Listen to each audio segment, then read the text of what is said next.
Os partidos da oposición de Catoira mostraron a súa preocupación polo abandono que aseguran está a sufrir o concello. Culpan ao alcalde da vila de non realizar ningunha actuación para mellorar o benestar dos veciños.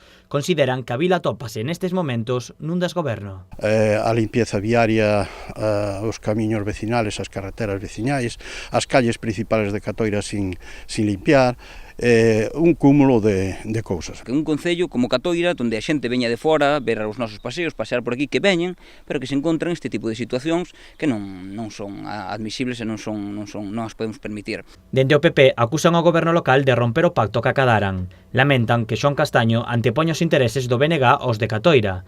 Pola súa banda, o PSOE critica que os nacionalistas lles deneguen un local para levar a cabo a fiscalización do goberno. Nin nos escoitou, nin nos chama, nin fala con nós, nin quere dialogar para tirar isto para diante, porque antepoñen sempre o benestar e o BNG a Catoira. Xa se ve o talante desta xente. Eu sempre digo, hai un refrán galego que di: si queres saber quen é Xanciño, dalle un carguiño. Este home caille moi ben.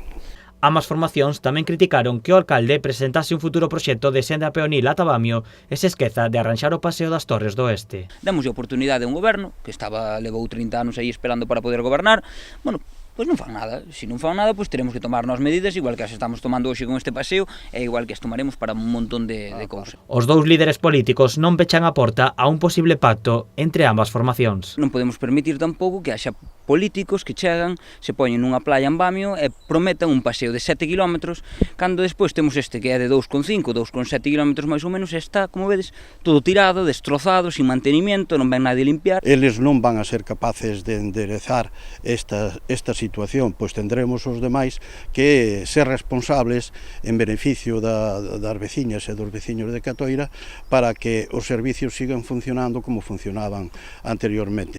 As dúas formacións non ven lóxico como un partido con 3 concelleiros quere gobernar sen ter en conta os outros 8, a posibilidade dunha moción de censura sobrevoa Catoira, aínda que polo de agora non hai nada confirmado.